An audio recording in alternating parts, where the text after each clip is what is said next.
नमस्कार, मैं हूं संजय शर्मा। आप देख रहे हैं 4 PM न्यूज़ नेटवर्क। अगर कभी आप जंगल में गए हों, आपको शौक हो पिकनिक का, तो आपको एक कहावत पता ही होगी कि जब एक सियार हुआ हुआ बोलता है, तो फिर सारे सियार जंगल में हुआ हुआ बोलने लगते हैं। कुछ यही हालत मीडिया की हो गई है। जितना भारतीय जनता पार्टी और हमारे साहेब नहीं कह पा रहे कि अब की बार 400 पार, उससे ज़्यादा ये हुआ हुआ करती हुई गोदी मीडिया शो कर रही है अब की बार 400 पार। आप राज्यों का अगर विश्लेषण करेंगे, राज्यों को बहुत करीब से देखेंगे, तो आप पाएँगे कि हकीकत में साहिब को 272 तक लाना मुश्किल है, लेकिन गोदी मीडिया है, वो सारे हथकंडे अपनाकर चाहती है कि आपके दिमाग में ये भर दिया जाए कि साहिब तो इस बार 400 पार कर रहे हैं। दरअसल ये एक साइकोलॉजिकल गेम है। आप इसकी चर्चा करने लगे कि साहब के मुकाबले कौन? साहब तो 400 पार जा रहे हैं, मोदी जी का कोई मुकाबला नहीं है। इस तरह का शो करने के लिए, इस तरह का ख़्याल क बनने के लिए एक कदम आगे चली जा रही है मीडिया। अंबानी के चैनल, नेटवर्क 18, उनके नमूने पत्रकार अमीश देवगन, अमन चोपड़ा, आज तक के नमूने पत्रकार सुधीर चौधरी, इन लोगों के ऊपर जुर्माना लगाया गया है। भारी जुर्माना वो लगाया गया और इस बात के लगाया गया कि ये नफ़रती भरे शो कर रहे थे। कहा गया इनकी ये हटाइए तुरंत अपने यहाँ से जो आपके वीडियो अपलोड हुए हैं। आप सोचिए कितनी शर्म की बात है। रिलायंस के मालिक अंबानी जी का चैनल तो इस बात के लिए बदनाम है कि उन्हें दिन भर हिंदू मुसलमान करना है, नफ़रत का माहौल बनाना है। ऐसे में साहिब नई-नई गाथाएँ लिख रहे हैं। बंगाल जाके बता रहे हैं कि महिलाओं पे इतना अत्याचार तो आज़ादी के बाद कभी नहीं हुआ और बंगाल में तो त्राही-त्राही मची हुई है।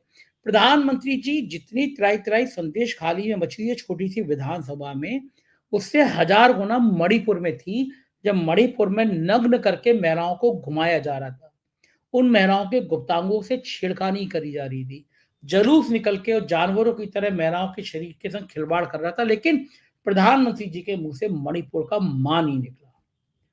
पार्लियामेंट का जिस दिन उद्घाटन था, उस दिन खिलाड़ी महिला खिलाड़ी सड़क पे घसीटी जा रही थी। लेकिन ब्रजभूषण सिंह जी को सम्मानपूर्वक संसद में बिठाया गया। प्रधानमंत्री के मुँह से खिलाड़ियों के लिए एक शब्द नहीं निकला, लेकिन संदेश खाली में इसलिए जा रहे हैं क्योंकि बंगाल में हालत खराब है। 18 तो छोड़िए, 8 सीटों के लाले पड़े हुए हैं।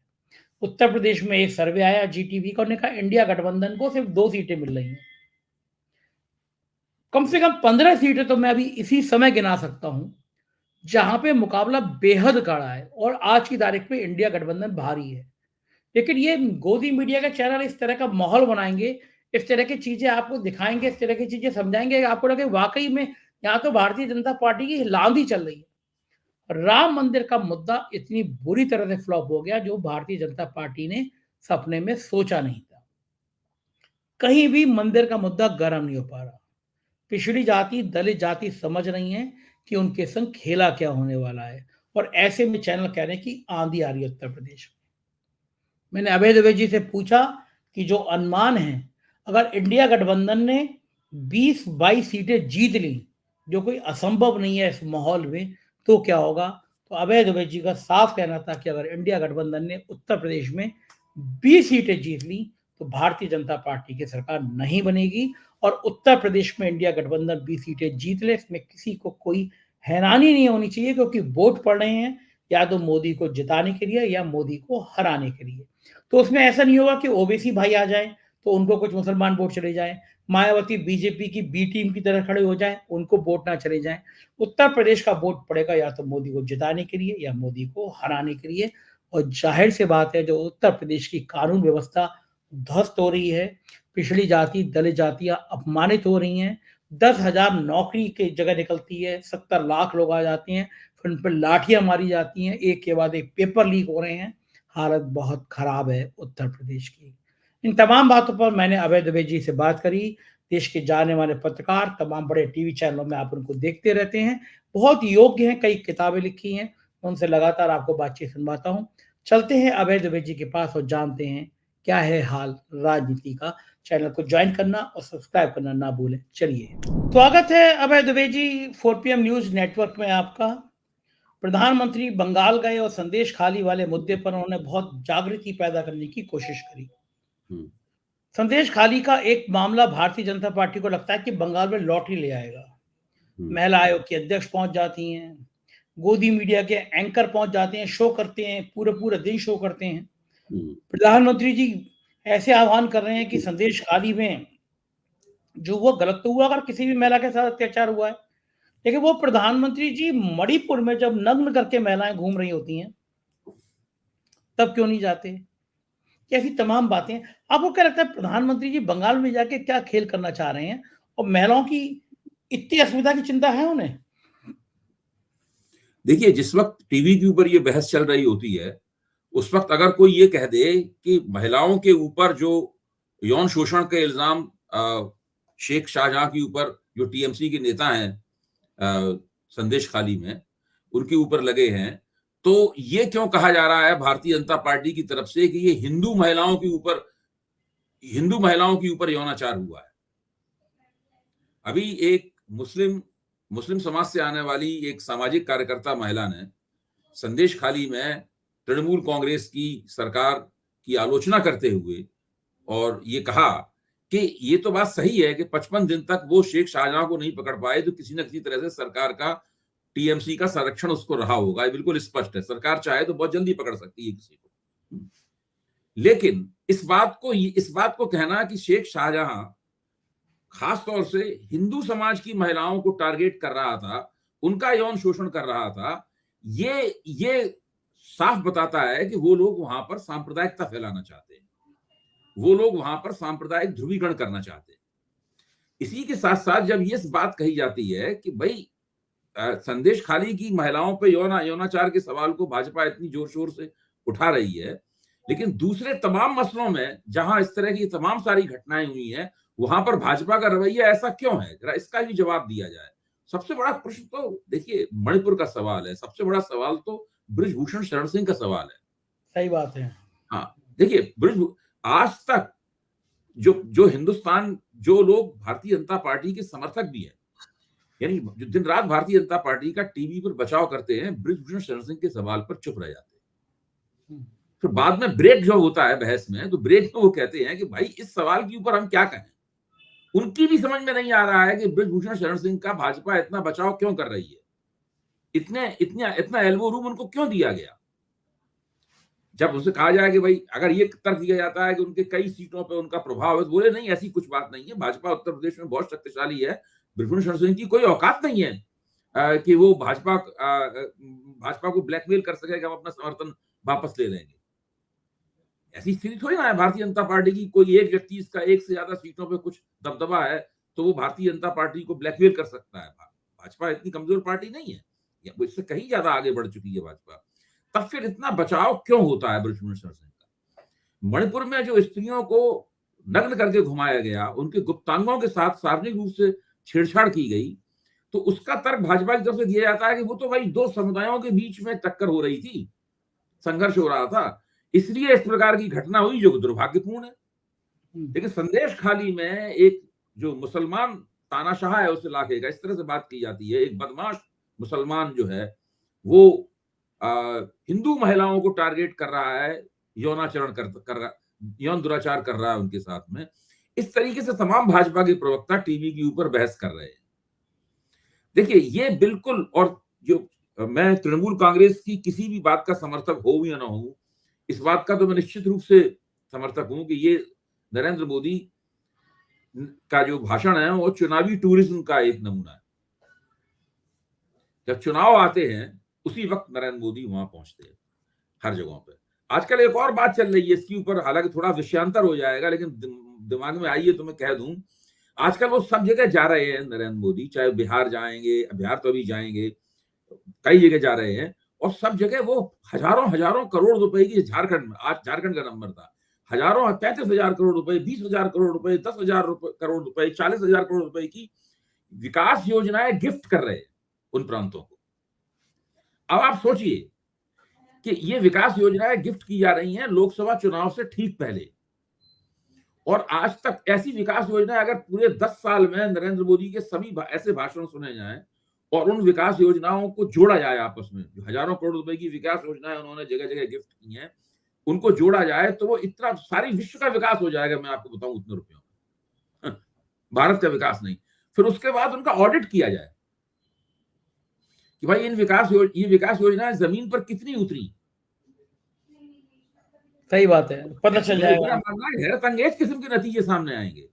आपको याद है अभय जी, वो बिहार में एक बार कह रहे थे, बताओ कितना दूं, कितना 5,000, दूं, हाँ वो दस भाषण तो कभी हजार भूल ही नहीं सकते। 15, ऐसा लगा नहीं, सट्टा बाजार का ही हो रहा, 10,000, अंग्रेजी में सट्टा 20,000। बाजार नहीं, वो पूरा ये गिफ्ट वाला जो आइडिया है, बहुत ही विकृत किस्म का आइडिया है। मैं आपको बताऊं, अंग्रेज लोग भी भारत को हर चीज गिफ्ट में देते थे, उन्होंने आधुनिकता गिफ्ट में दी है।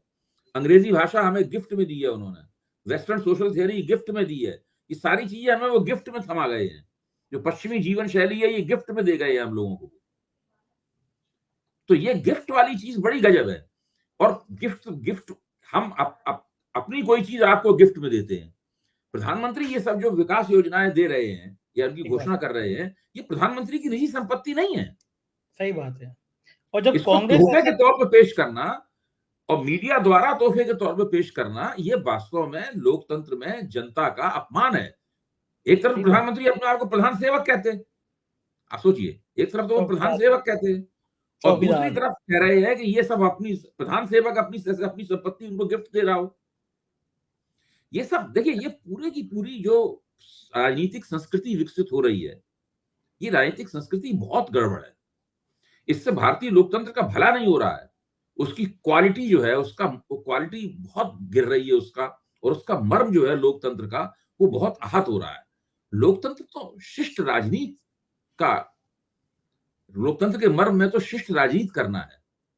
जब अपने विरोधियों से भी आप नरमी से पेश आए और इस तरह का माहौल बनाया कि आपके विरोधी भी आपका नाम सम्मान और नरमी से लें, आप भी उनका नाम सम्मान और नरमी से लें, तब फिर लोकतांत्रिक माहौल बनता है। तब फिर वो पब्लिक डोमेन तैयार होता है विचार विमर्श का और आपसी संवाद का, जिसमें आप लोग शिष्ट भाव से, बिना एक दूसरे को कोसे हुए, बिना एक दूसरे का गिरेबान झकझोरे हुए आप लोग चर्चा करते हैं। इस तरह का माहौल इन्होंने बना रखा है। तो जो पश्चिम बंगाल में हो रहा है संदेश खाली में, उसमें ममता बनर्जी की सरकार की गलती है, मैं इस बात को मानता हूं। क्योंकि शाहजहां शेख जैसे लोगों को कोई भी पार्टी अगर पालेगी पोसेगी तो कभी ना कभी उसका नुकसान उठाना पड़ेगा। अब वो आप नुकसान केवल संदेश खाली तक सीमित रहता है। संदेश खाली बशीरहाट लोकसभा क्षेत्र में है, जहां से नुसरत जहां एमपी है। पिछली बार नुसरत जहां वहां 3.5 लाख वोटों से जीती थी। नुसरत जहां जो है वो बंगाल की एक बड़ी मशहूर अभिनेत्री है, बहुत सुंदर है, जिन्होंने इनका पति हिंदू है, हाँ, उन्होंने हिंदू से शादी की है नुसरत जहां ने, और वो वहां 3.5 लाख वोटों से जीती थी। वहां पर बशीरहाट का एक विधानसभा क्षेत्र जो है वो है संदेश खाली। तो ये बीजेपी ने पकड़ लिया है उसको, ताकि हिंदू मुस्लिम ध्रुवीकरण वहां पे वो कर पाए। अब उसको, अब मैं संदेश खाली विधानसभा क्षेत्र में इसका हो सकता कोई प्रभाव हो, कुछ प्रभाव हो सकता है इसका बशीरहाट लोकसभा क्षेत्र में भी थोड़ा प्रभाव होता।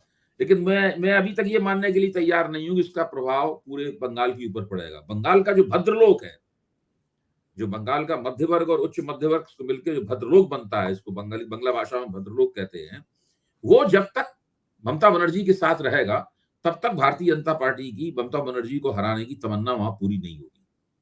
बिल्कुल ठीक है। वहां का मुस्लिम माफिया नजर आता है। उत्तर प्रदेश में एक डॉन है, मुख्तार अंसारी नाम है उनका। उनके बेटे जो हैं वो राजभर जी की पार्टी से चुने गए हैं। राजभर की पार्टी अब एनडीए की पार्टी हो गई। तो तकनीकी रूप से मुख्तार अंसारी का बेटा और योगी आदित्यनाथ दोनों एक पार्टी में शामिल हो गए। इसको भी छोड़िए, जब कृष्णानंद राय की हत्या हुई थी तो एक ऑडियो वायरल हुआ कि चोटी काट ली गई है। उसमें बताया गया कि आवाज अभय सिंह की है। अभय सिंह यूपी के डॉन हैं, जो फैजाबाद सीट से विधायक चुने जाते हैं। जब वो जेल में थे तो मुलायम सिंह ने उनको टिकट दिया था। मुख्तार अंसारी के वो दाहिने हाथ माने जाते हैं क्योंकि उनकी दुश्मनी धनंजय सिंह से है। और वो अभय सिंह कृष्णानंद राय के हत्या के आरोपी थे, भले वो मुकदमा छोटा जो भी विषय रहा हो। ये कहा गया कि ये भी उसकी संलिप्तता थी। उन अभय सिंह को राज्यसभा चुनाव में भारतीय जनता पार्टी ने उनका टिकट आराम से लिया। वो भारतीय जनता पार्टी के नेताओं के संग खुश हो गए। अब वो जो कृष्णानंद राय की विधायक की हत्या में जिसका नाम आया वो भी आपके साथ, मुख्तार अंसारी का बेटा भी आपका साथ। तो फिर मंचों पे ये जो नाटक होते हैं, ये लोगों को, नेता को समझने, मोदी जी को, योगी जी को क्या लगता है कि जनता को समझ नहीं आ रहा होगा ये खेल कर क्या रहे हैं आप लोग? नहीं, नहीं, देखिए ये सरकार का जो पाखंड होता है ना, ये तो पब्लिक आराम से समझती है। जब नेता भाषण दे के जाता है, भाषण देते वक़्त तो जो पब्लिक सामने होती है, वो पब्लिक तो कैसे उस पब्लिक की जुगाड़ कैसे की जाती है, पब्लिक कैसे लाई जाती है, ये सब हथकंडे हम लोग जानते हैं। और सभी राजनीतिक दल ऐसा करते हैं, भारतीय जनता पार्टी इस काम में सबसे ज़्यादा आगे है, इसमें कोई शक की बात नहीं। लेकिन पब्लिक इस पाखंड को अच्छी तरह समझती है। आपने बिल्कुल ठीक कहा कि पब्लिक जानती है कि कौन किसका बाहुबली है। हम अपने बाहुबली का समर्थन करते हैं, दूसरे के बाहुबली की निंदा करते हैं। संदेश खाली में जो हो रहा है उसके ऊपर करुण क्रंदन कर रहे हैं प्रधानमंत्री और भारतीय जनता पार्टी के तमाम पैरोकार, समर्थक, भारतीय जनता पार्टी के नेता। और दूसरी तरफ ब्रजभूषण शरण सिंह के सवाल पर सबके मुंह में दही जमा हुआ है और मणिपुर के सवाल के ऊपर संसद में इधर-उधर की बातें करके, लीपापोती करके, उसमें मणिपुर में प्रधानमंत्री क्या बोले? वो तो कांग्रेस के खिलाफ पूरा का पूरा भाषण था। जब जब विपक्ष उठ के चला गया सदन से, उसके बाद मणिपुर पे उन्होंने बोलना शुरू किया और लगातार ये कहना कि मणिपुर की घटना की तुलना आप संदेश खाली से मत कीजिए। जहां पे आपको अपनी राजनीतिक गोटी लाल करानी है सांप्रदायिक ध्रुवीकरण करके, उसकी वो बेमिसाल चीज है। उसकी किसी और घटना से तुलना मत कीजिए। ये नया फार्मूला है इनका, ये इन्हीं के हाँ, हिसाब से चलेगी, ये इसके फार्मूला हिसाब से नया है। चलेगा जी, कि यहाँ से मत करिए तुलना, वहाँ उनसे मत करिए तुलना। जी, उत्तर प्रदेश की बात मैं करूँगा कि ये जो अ, एक सर्वे आया है जी न्यूज़ का, जी हुँ, न्यूज़ ने और बाकी लोगों ने मिलके किया है। हुँ, उसमें उत्तर प्रदेश में अभी टिकट डिक्लेयर नहीं हुए हैं, कौन कहाँ से हुँ, लड़ेगा। लेकिन हुँ। उस सर्वे ने कह दिया कि उत्तर प्रदेश में इंडिया गठबंधन को 2 सीट मिलेंगी, एक मैनपुरी अच्छा, और एक अच्छा। शायद आजमगढ़। हुँ। ये सर्वे क्यों होते हैं? क्या मनोवैज्ञानिक दबाव बनाने हाँ, के लिए वो होते हैं? वो तो मनोवैज्ञानिक माहौल बनाने के लिए है। क्योंकि नरेंद्र मोदी ने कह दिया है कि हम 400 पार इस बार जाएँगे, तो हर बात इस तरह से कही जा रही है ताकि ये लगे कि ये भी 400 पार के नारे के अंदर एक योगदान है। मोदी जी ने खुद अपना प्रचार जितना नहीं किया, उससे ज़्यादा प्रचार मीडिया के चैनलों ने किया है। हुँ, रोज़ होता है, नित्य प्रत होता है। हुँ। अच्छा, दूसरे टीवी में जाने कितने बार पब्लिक को बुलवाते हुए दिखाया जाता है और फिर एंकर भी मोदी जी की इन खूबियों का बखान करता रहता है या करती रहती है। ये प्रक्रिया लगातार जारी है। दरअसल देखिए है क्या? मैं ये मानने को तैयार हूँ कि उत्तर प्रदेश में भारतीय जनता पार्टी मजबूत है। मैं ये मानने को भी तैयार हूँ कि उत्तर प्रदेश में जो विपक्ष का गठबंधन है, वो इतना मजबूत नहीं है कि वो भारतीय जनता पार्टी को वैसी टक्कर दे सके जैसी टक्कर की हम लोग कल्पना करते हैं। लेकिन चुनाव अपने आप में एक बड़ी जटिल और पेचीदा चीज़ होती है। इसमें हमेशा मनमाफ़िक नतीजे नहीं निकलते। उत्तर प्रदेश में 22 सीटें ऐसी हैं, जिन सीटों के ऊपर 1 लाख या उससे कम से भारतीय जनता पार्टी पिछली बार चुनाव जीती थी।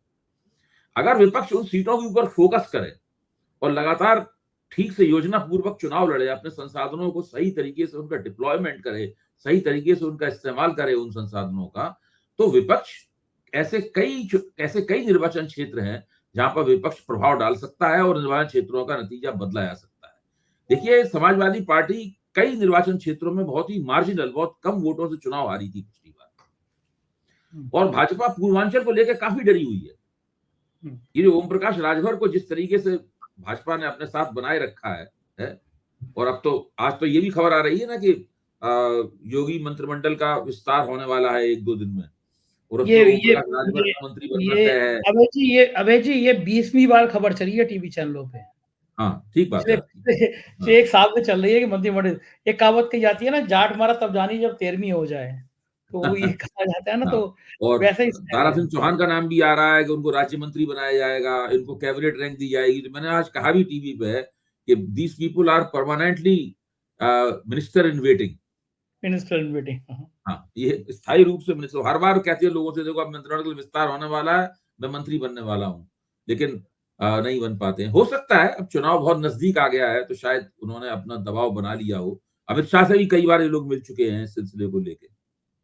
अच्छा, टेक्निकली इस बात का बीजेपी क्या जवाब देगी भई कि मुख्तार राजभर शामिल हो गए योगी मंत्रिमंडल में। हुँ। मुख्तार अंसारी का विधायक बेटा राजभर की पार्टी में। तो इसका क्या क्या जवाब क्या होगा कि भई मुख्तार अंसारी का बेटा तो एनडीए में है। चाचा जी समाजवादी पार्टी से गाजीपुर से लड़ रहे हैं अफ़ज़ल अंसारी। हुँ। तो यानी मुख्तार नहीं अंसारी और का एक बेटा आप देखिए भाजपा अगर ऐसी ब में। अब भाई अगर राजभर ये तो कर ही सकते थे कि राजभर उसको जब इसमें एनडीए में गए राजभर तो उसके बाद उसको एक्सपेल कर देते अपनी पार्टी से। दूसरी बात है अभय द्विवेदी जी, राज्यसभा का विधान परिषद का चुनाव दिखता है और ये अपुष्ट है, मतलब मैं पुष्ट नहीं हूँ, लेकिन वो बड़ी-बड़ी थैली होती है। उत्तर प्रदेश में राज्यसभा के लिए संजय सेठ एक विवादित नाम, जो ज़मीनें हड़पने में, ज़मीनों पे कब्ज़ा करने में, इल्लीगल बिल्डिंग बनाने में सबसे आगे। तो उसके लिए एक-एक वोट बड़ा मायने हैं और सुनते हैं भाई करोड़ों-करोड़ रुपए खर्च हुए हैं चुनाव में। तो वोट रात भर कैसे कम कर दें अपनी पार्टी का। लेकिन बीजेपी को तो सोचना चाहिए, योगी आदित्यनाथ की क्या ब्रांडिंग रह जाएगी जब उनसे कहा जाएगा कि मुख्तार अंसारी का बेटा भी तो एनडीए में शामिल है। क्या जवाब देंगे योगी आदित्यनाथ? मेरे ख्याल से आदित्यनाथ जी को इस बारे में सोचना चाहिए और उन्हें अपनी तरफ से शर्त रखनी चाहिए कि भाई जब तक ये बंदा रहेगा इनकी पार्टी के साथ में, हम इनको मंत्रिमंडल में कैसे ले पाएंगे। हो ना? क्योंकि उनकी तरफ से ब्रांडिंग खत्म हो जाएगी। हाँ, अब तो जो फार्मूला तय हुआ है सीटों के बंटवारे का, 80 सीटों के बंटवारे का, वो फार्मूला जो टीवी पे आ रहा है, वो फार्मूला ये है कि 74 सीट तो बीजेपी लड़ना चाहती है, 2 सीट वो अपना दल को देना चाहती है, 1 सीट वो राजभर को देना चाहती है, शायद घोसी की, और 1 सीट वो देना चाहती है इनको निषाद जी को, संजय निषाद को देना चाहती है। तो जयंत को। हाँ, और 2 देना चाहती है जयंत चौधरी को। और जयंत चौधरी से उनका जो गठजोड़ है, इसके बारे में टीवी पे खबर ये आ रही है कि वो 2-3 दिन में उसका ऐलान हो जाएगा, उस गठजोड़ का। यानी अभी तक उस गठजोड़ का औपचारिक रूप से ऐलान नहीं हुआ है। अच्छा, मजे की बात ये बेगानी शादी में अब्दुल्ला दीवाना, मतलब अभी तक ना मोदी के और शाह के संग जयंत चौधरी की फोटो भी नहीं आई। जयंत चौधरी अपने आप अपने से कहना शुरू कर दिए हम तो एनडीए में चले गए, हम तो एनडीए में चले गए, मतलब अपने आप अपने मन से। नहीं, अभी आप देखिए कि अभी तक उनके खुद कम से कम टीवी भी कम से कम ये मान रहा है कि जयंत चौधरी के साथ गठजोड़ का अभी तक औपचारिक ऐलान नहीं हुआ है। हाँ, और नहीं ऐसा हुआ भी वो। नहीं है, इसका मतलब है गठजोड़ की शर्तें अगर कहीं हो रही हैं तो उनको फाइनलाइज किया जा रहा है अभी। हाँ, हाँ। अभी सौदेबाजी चल रही है। हुँ। अभी स्पष्ट नहीं हुआ है कि इसको कितना क्या मिलेगा। मायावती का इकलौता ठाकुर विधायक वो बीजेपी को वोट कराया राज्यसभा में। जी, जी। तो मायावती के तो सब पत्ते खुल रहे हैं। नहीं, नहीं, मायावती तो बिल्कुल, मायावती ने जो किया है वो ऐतिहासिक है। देखिए ये जो काम हो, मैं मानता हूँ कि बहुजन समाज पार्टी का उत्तर प्रदेश में उभार भी ऐतिहासिक था। मायावती जब पहली बार मुख्यमंत्री बनी, जब समाजवादी पार्टी के साथ मिलकर इन्होंने भाजपा को हराया, रामवेव को उलट दिया, वो भी एक ऐतिहासिक काम था। उसके बाद मायावती जब भाजपा के समर्थन से मुख्यमंत्री बनी, वो भी ऐतिहासिक काम था। फिर मायावती ने अकेले दम पर बहुमत 2007 में प्राप्त किया, वो भी एक ऐतिहासिक काम था। वो भी एक ऐतिहासिक घटना थी। लेकिन अभी जो मायावती कर रही है, ये भी ऐतिहासिक है कि वो किस तरीके से अपनी राजनीति को अपने हाथों से खत्म कर रही है लगातार। मतलब एक नेता ने तय कर लिया है कि वो अपनी राजनीति को, इतना प्रभावशाली नेता ने, मायावती कोई छोटा मोटा नाम नहीं है, इतने प्रभावशाली नेता ने तय कर लिया है कि वो एक चुनाव दर चुनाव अपनी राजनीति को अपने हाथ से खत्म करेगा, और वो लगातार ऐसा कर रही है। क्यों कर रही होंगी अभय जी? क्यों कर रही होंगी वैसा? मुझे लगता क्यों है कर कहीं रही ना हैं? कहीं बहुत गहरा उनका हाथ कहीं दबा हुआ है। CBI, ED? को बहुत जबरदस्त डर है कि कुछ ना कुछ बहुत बड़ा नुकसान हो जाने का डर है। मुझे तो मैं मतलब अभी कुछ नहीं है इस तरह से करना। मुंबई गया तो एक साहब मिले मुझे। उन्होंने मुझे हम्म, कुछ पेपर दिए। वो रिलायंस हम्म, के एक नाटा साहब हैं, उन नाटा साहब की कंपनियों के 3,500 करोड़ का ट्रांज़ैक्शन, उसमें बताया कि उन्होंने हम्म, कि हम्म, मायावती जी के भाई को भी कुछ ट्रांज़ैक्शन, मतलब हम्म, अंबानी, नाटा, मायावती का भाई। तो इसी तरह हम्म। का क्या कुछ लगता है कोई रैकेट होगा इनकम टैक्स का, ईडी का जो। कह नहीं सकता। देखिए, इन बातों के, ये सब अपुष्ट सूत्रों से ही बातें की जा सकती हैं, हुँ, और इन बातों को इस तरीके से हम लोग नहीं कह सकते हैं। सही लेकिन बात है। निश्चित रूप से मामला बहुत गड़बड़ है। मुझे बहुत ताज्जुब होता है जिस व्यक्ति के पास में उत्तर प्रदेश में मरते गिरते 18 से 20% वोट होता था।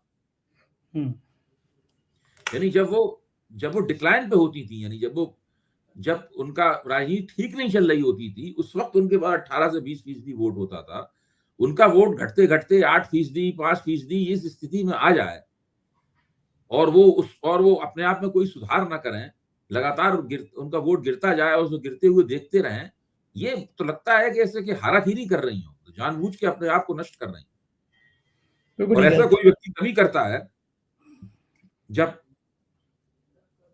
उसे बहुत डर लगता है। भाई, मायावती अगर राजनीति नहीं करना चाहती तो वो बहुजन समाज पार्टी की अध्यक्ष पद से इस्तीफा दे दे, किसी नए को बैठाएं वहां पे, जिसकी स्लेट क्लीन हो, और वो राजनीति करे।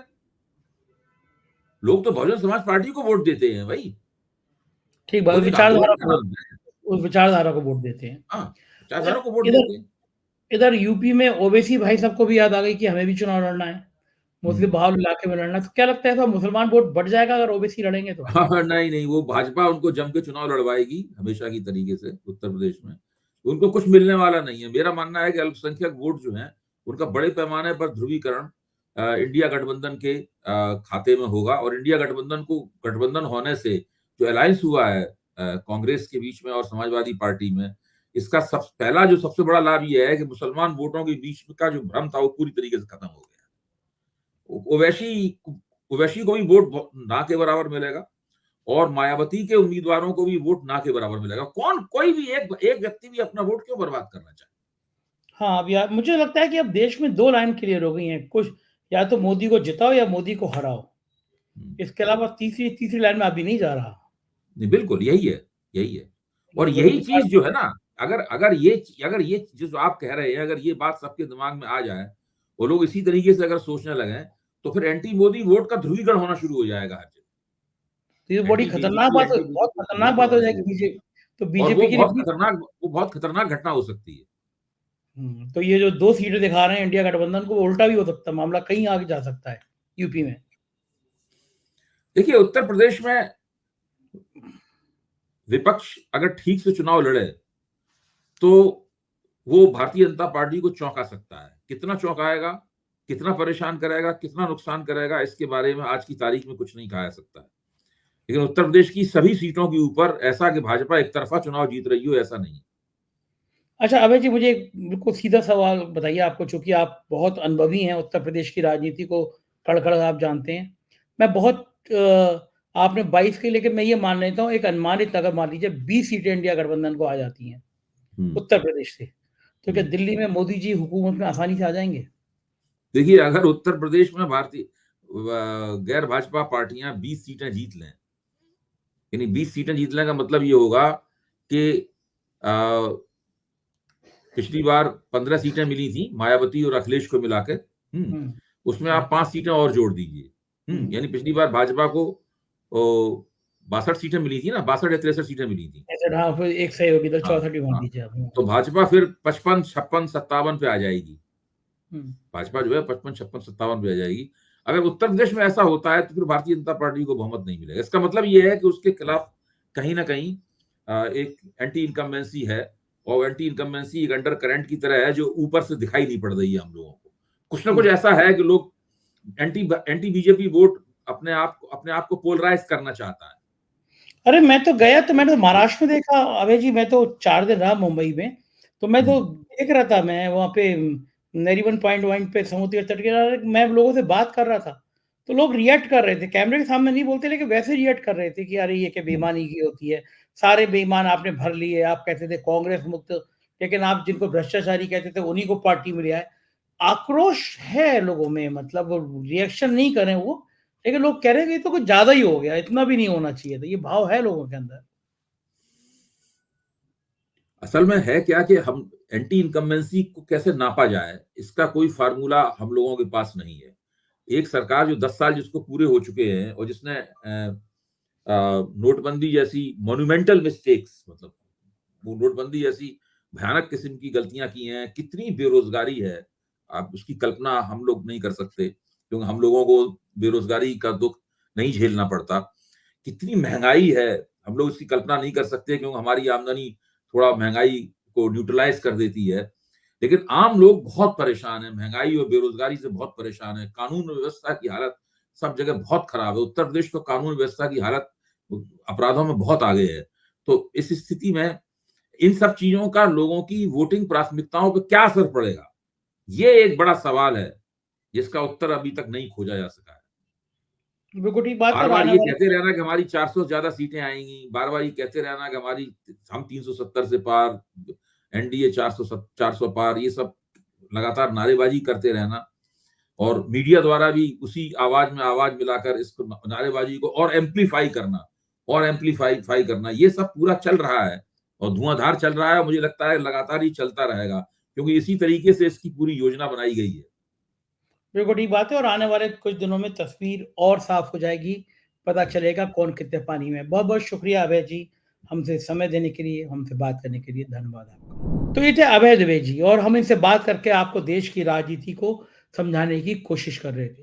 मुझे यकीन है ये इंटरव्यू आपको पसंद आया होगा, अपनी राय से अवगत कराइएगा, चैनल को जॉइन कीजिएगा, सब्सक्राइब करिएगा। शुक्रिया, थैंक यू।